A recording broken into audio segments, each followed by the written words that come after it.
I think it's an amazing class of kids, a great bunch of kids too, which is just as important as how many stars were sitting next to their name.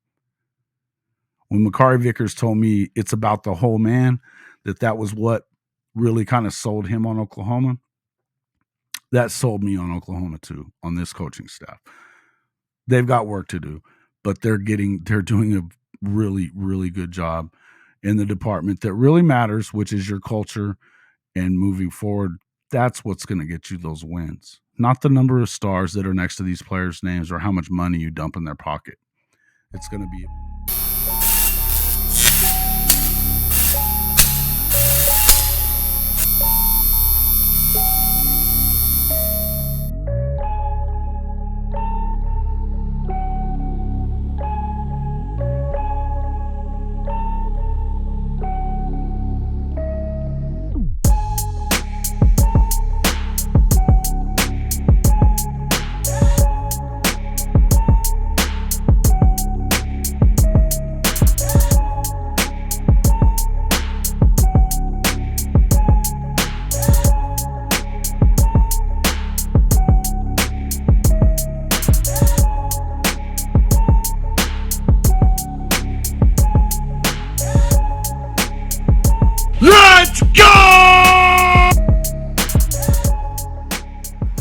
Welcome back to the Hall of Fame College Football Podcast. I'm your host, Jason Watkins, and if you love college football, you are definitely in the right place.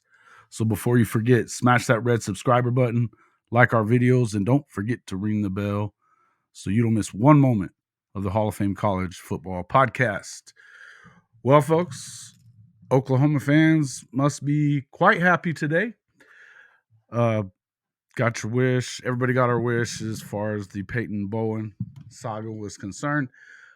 He is signed and sealed as a member of the Oklahoma chosen 23 recruiting class after flipping his commitment to Oregon yesterday on National Signing Day, and what seemed to kind of be a little bit of a fiasco. I don't know.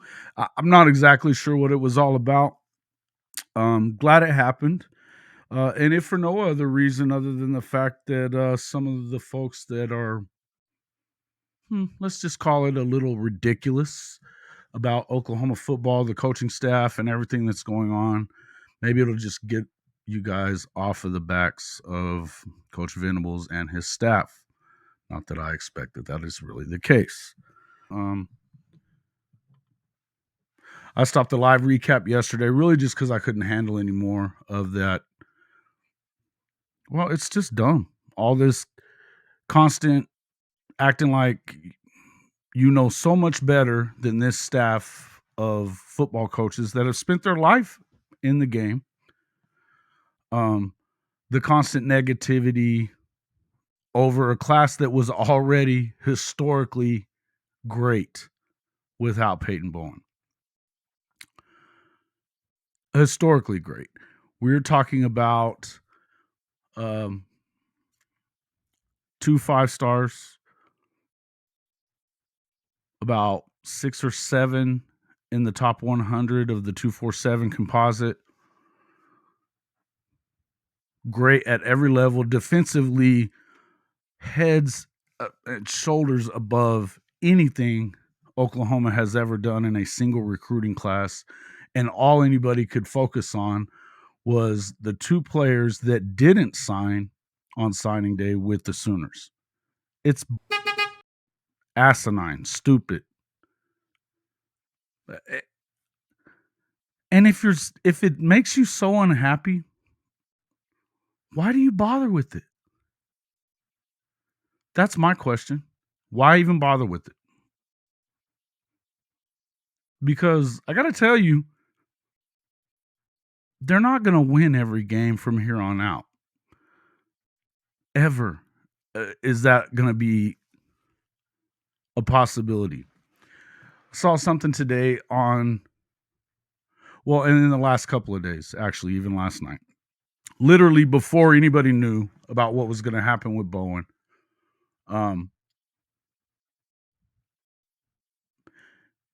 This was the top 10 recruiting class anyway. Now it's top 5. When you finish off with the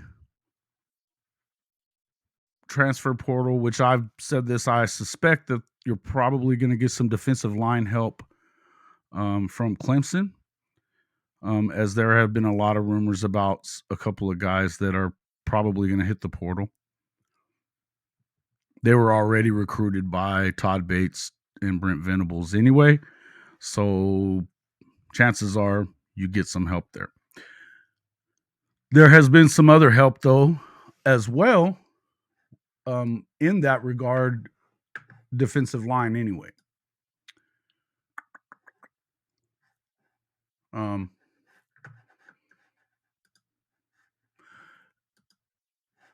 And on top of that, I mean, you have Jacob Lacey that's coming in from Notre Dame already. You also had a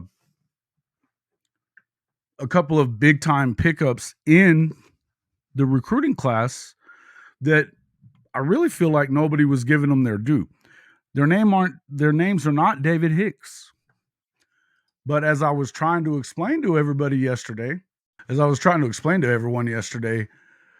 the guys that were picked up in the recruiting class part, the signees, first and foremost, you had 0 11th hour flips, where you were expecting one thing, got another. And also the guys that are in that, or that were in that class, were just, well, unbelievably good. Well, the class was already good. So first off, you had Derek LeBlanc, who, as a 4-star top level defensive lineman, he is currently ranked, it's showing him as number 20 at his position in the country. But to me, he's 6'4.5", 265. If you watch the guy's film, which I had it on during the live yesterday, he is explosive, strong, and fast. He actually put up over 16 sacks in Class 6A Florida football from the defensive tackle position, which is, I mean, that's a lot of sacks for a defensive tackle, right?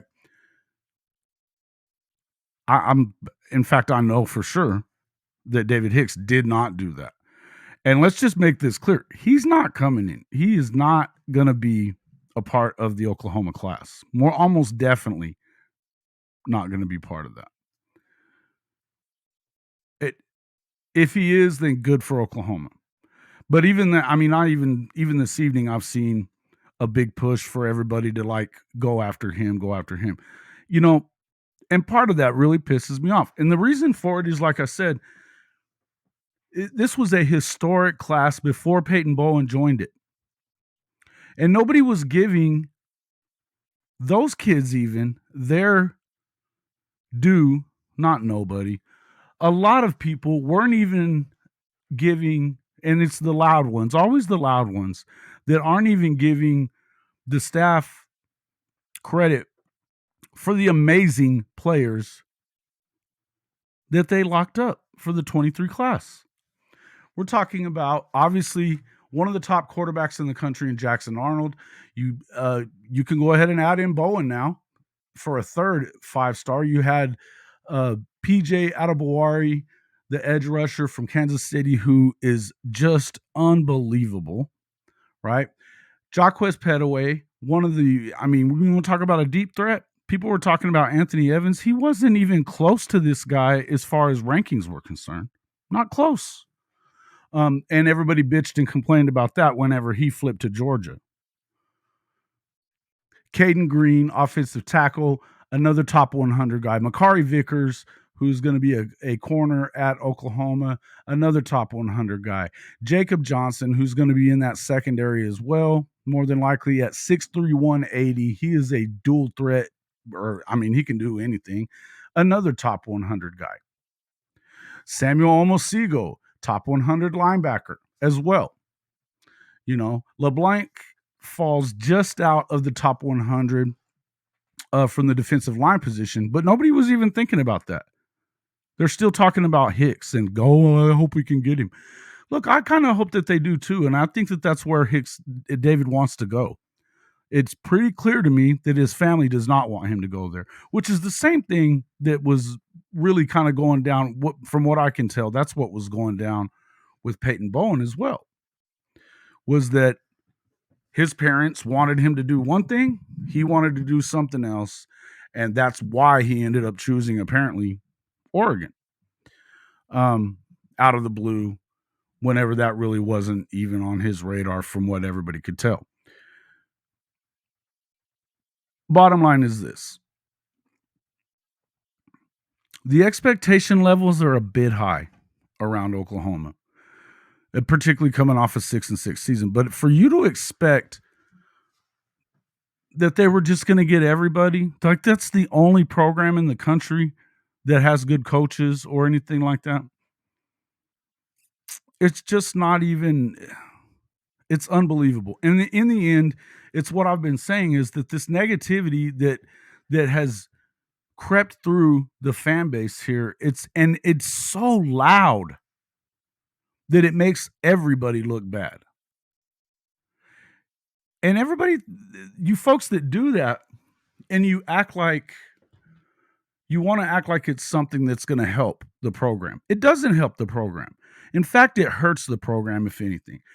Do you not realize that even the guy, I was talking to Makari Vickers a little bit through messaging yesterday. We were trying to work out him coming back on the show. He was a little busy to do it yesterday. But he was talking about how the awful things that were being said about Peyton Bowen because he had chose Oregon. And he was like, man, that's my guy. I just hope he, I'm happy for him. And you could tell it kind of bothered him to see what he was seeing on Twitter. And he didn't even go that far with it. But, I mean, it bothered him. Imagine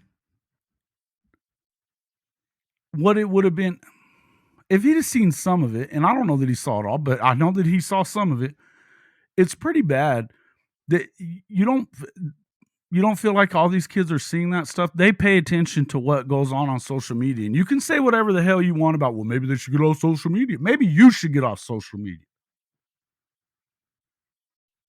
If you don't have anything but negativity to spread.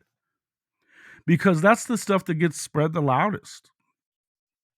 And it's just asinine to think of. One guy's sitting there talking about if you're not in the top 5 of the recruiting, you have no chance to win a national championship. Well, that's pretty short-sighted. I'm not even going to bring up your name because you're a nobody, okay? I did go back and forth with you probably longer than I should have on Twitter, but you are a nobody, okay? That's an incomplete stat. Having that top 5, you need a top 5 recruiting class more than likely at some point. What really matters is having consistent top level, top 10, top 15 classes year after year, sustained classes like that. And the other part is we're so hung up on these stars, the stars that they're given through this rating system, which if you look from 247 to Rivals to On3 to some of these other ones, they're gonna vary. Okay, they're gonna vary. So it's obviously kind of subjective. But to put all of your faith in what that star says is just dumb. Okay? First off, I mean, not to pick on Texas. Yeah, let's pick on Texas. They are always in the top 5. What has that done for them? The bottom line is this. I trust that these coaches know what they're looking at. I think that there's a reason that they brought on Ashton Sanders, despite the fact that he's still just a 3-star. If you watched his video from his junior year and then watch it from his senior year and you don't see a big difference, then you don't know what you're looking at in football. You don't. And you have no business judging a recruiting class whatsoever. Okay? Most people don't. And just to sit there and say, okay, well, Alabama got 7 5-star guys. Okay, yeah, Alabama is different. It's a different animal. They're going to be able to do that. They've won a bunch of national championships under Nick Saban. It wasn't always this way. And it won't always be that way. For OU to end up picking up 3 5-star guys, pretty unbelievable. And even at 2 5-star guys was unbelievable. Some of the other guys that aren't necessarily, they're 4 stars, not into the 5 stars. Some of the 3-star guys that they got coming in are going to make big impacts on this football team. There's a walk-on that's liable to make a huge impact on this football team in Brandon Harper. He led the entire country in receptions. The entire country. He didn't have any stars. None. He's a walk-on. Chances are he's going to be really, really good. But if you just judged him by the stars next to his name, you'd think he was trash. Believe me, he isn't. I know another receiver down in San Antonio. If you watch my show, you know who I'm talking about, Darian Holmes. No stars. He's going to make an impact somewhere. Believe me, he's going to make an impact somewhere. 6'3", 195, best hands I've ever seen probably.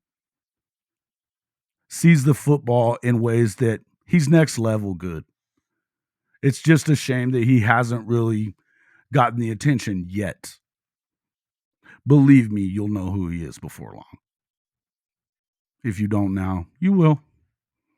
He's not going to be Oklahoma Sooner, it doesn't look like. And that's okay. He's going to go play somewhere. And he's going to make an impact. It's not just about the number of stars. Peyton Bowen is unbelievably good. Very, very good in many ways. He hits. He's fast, great returner, great coverage guy. He's going to be a big time player in that Oklahoma defense, and I could see him making an impact right away. Makari Vickers, though, same thing. Stud. Straight up stud. Samuel Omosigo, whoa. Unbelievably good. You know, Derek LeBlanc, wow. Ashton Sanders, wow. He's a 3-star. If you're just going to go by the number of stars next to his name, you probably think he's nobody. Believe me, by the time he starts playing whatever that is, you're gonna know what that kid's about. Jacob Johnson might be the best athlete on that team. He's a 4-star guy. He's from Oklahoma. Most people don't know who he is. Bottom line is this. I'm really happy for this chosen 23 class. I'm happy to see him, okay?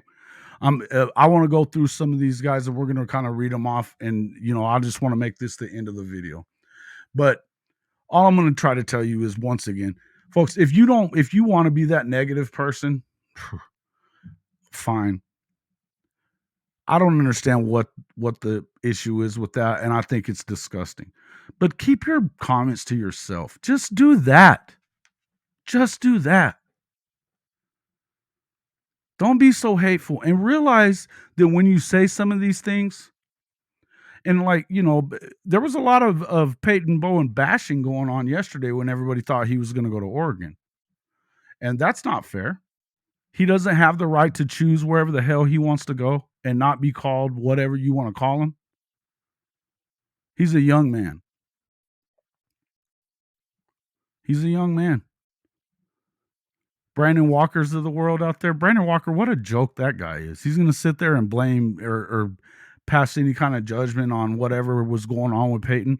It's none of anybody's business why he did what he did. He did not owe anybody an explanation. None of you. Not me, not anyone else. He doesn't owe that. He has the right to go and play football wherever he feels like it. Sheesh. All right. So let's go back through this chosen 23 class, and we'll kind of go from there. Number 1, first out of the box, Jackson Arnold, quarterback Denton Geyer. He is the 4th rated quarterback in the country. Number 1 in the state of Texas as far as the rankings are concerned. Overall ranking of 7th in the country at any position. At a 99, he's a .9963 is his rating. 6'1", 205. Unbelievable career that he had at Geyer, leading them to 3 state championship game berths. Also, you have next up would be his teammate Peyton Bowen, who flipped on Thursday from Oregon to Oklahoma. His national ranking is 14th. He's the number 2 ranked safety in the country. Obviously, in the state, it was showing him as the 3rd ranked in the state. That's a little weird. Not sure. Anyway, also PJ Adebawari is the 3rd 5-star player in this recruiting class.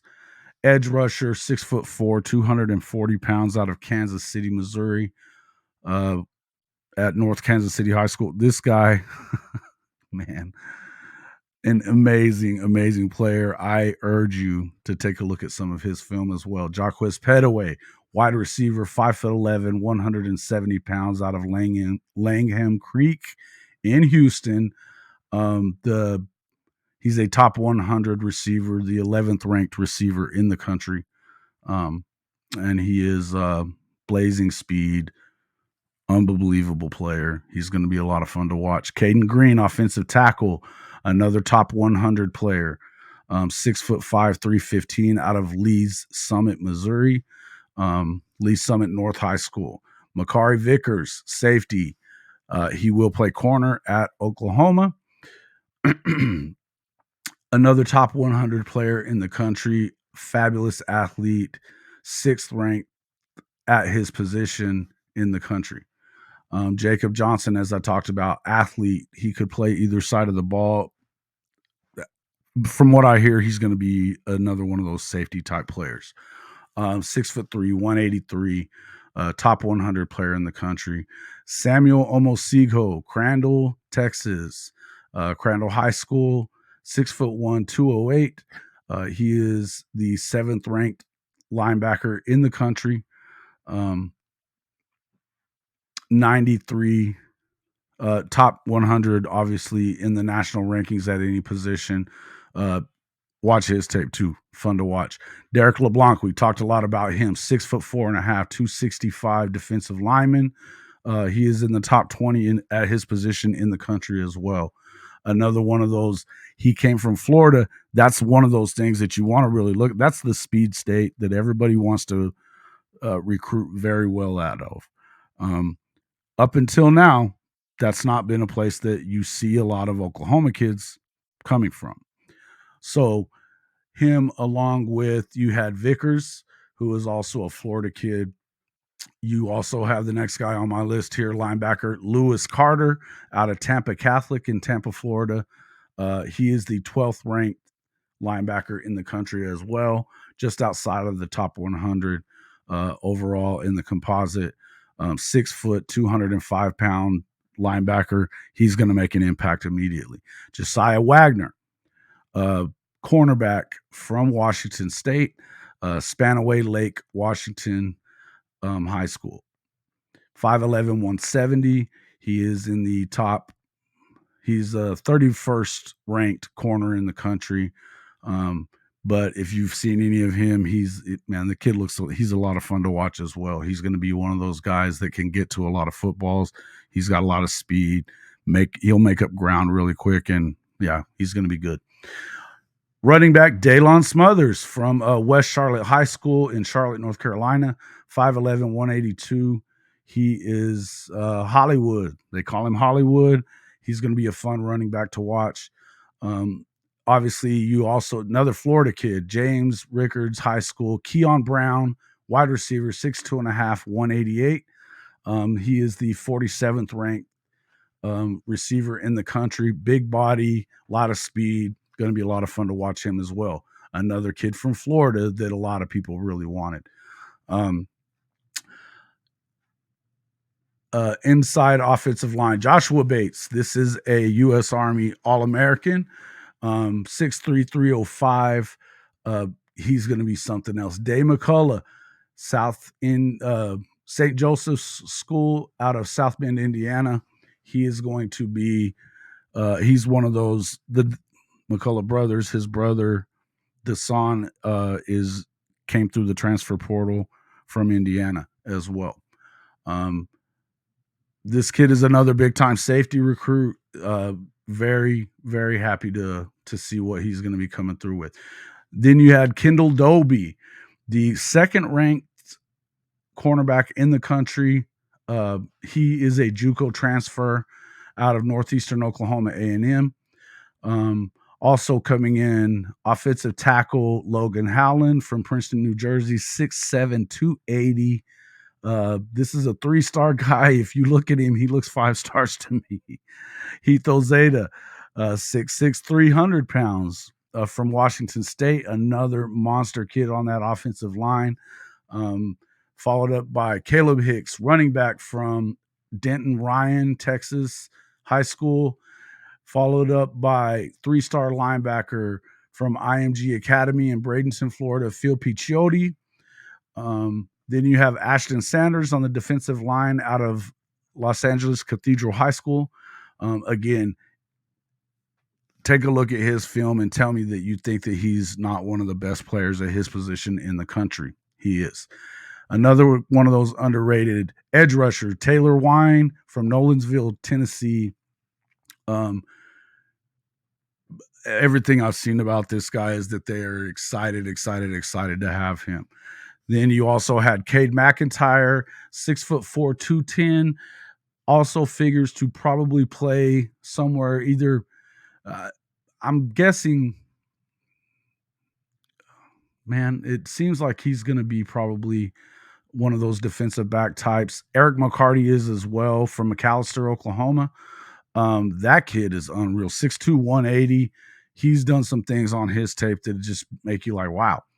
Now, another pickup that nobody really paid a whole lot of attention to yesterday was Union County, Lake Butler, Florida defensive tackle Marcus Strong, who is definitely one of the better defensive linemen in the country. He's only a 3-star as far as the composite is concerned. Look at his tape as well. A lot of people are worried about whether or not you get Hicks or not. I'm not worried about Hicks. I think that with what you're getting in the portal already, which they've picked up some guys in the portal, along with the guys that they got coming into this class, you know, they're going to be good at that position. When you add that all together with the defensive ends, the secondary guys, this is a chance to be an amazing defense coming, starting off next year, but really kind of coming into their own in year 3 for Oklahoma. This is a positive step in that direction. Obviously, having Desan McCullough also, as we talked about, he's another edge rusher guy, 6'5", 225. He was doing big things at Indiana, which the only reason he went to Indiana was because his dad was the running backs coach there. He moved on to Notre Dame. Desan and his brother Day are coming to Oklahoma. Package deal. Both of them were 4-star players in high school. Jacob Lacey, another 4-star defensive lineman out of high school. He's coming through the portal from Notre Dame as a grad transfer. This is a monster class, especially when you add in Peyton Bowen, who, depending on who you're talking to, is definitely, he's definitely a top 2 safety recruit. You add him in there, this is a special class, but it was a special class without him. And, I hate to read the riot act to anybody. I understand a little criticism here and there. There was no criticism warranted yesterday, period. None. If they don't get David Hicks, and they're probably not gonna, there will be no criticism warranted either. I'm not having it in my show anymore. You folks that come in, we're about to do some different things as far as the comments are concerned. I would like to interact with you folks on my show. I enjoy it during the live show. It's great. But we're going to do some things differently, probably doing the super chat that you're going to have to pay something to in order to be on there, because I am not going to just pay attention to everything that gets said and try to bat things down all day long. Most of this stuff doesn't require me to even acknowledge it. And I'm not going to. You can call me a sunshine pumper if that's what you want to do. I don't care. Believe me, there's plenty of stuff that I'll say about this team. And there's some things that I had issue with during the season as well. I've said before, I don't really care whether or not they beat Florida State in this bowl game or not. It was about getting those 15 practices. Development. That's what it was about for me. Do I hope they win? Of course. Do I like to see them win? Of course. Are there things that Coach Venables and his staff could have done better during the season? Absolutely. It takes time. It takes time. And I know, and all the folks that like to be super negative about all this, I just know that none of you know what the hell you're doing either. You would not do a better job as a coach, recruiting or whatever. So, sorry, I'm not going to hear a lot of it. I'm just not going to do it. I'm excited about the future coming up with Oklahoma, excited about this class, a lot of the guys in it.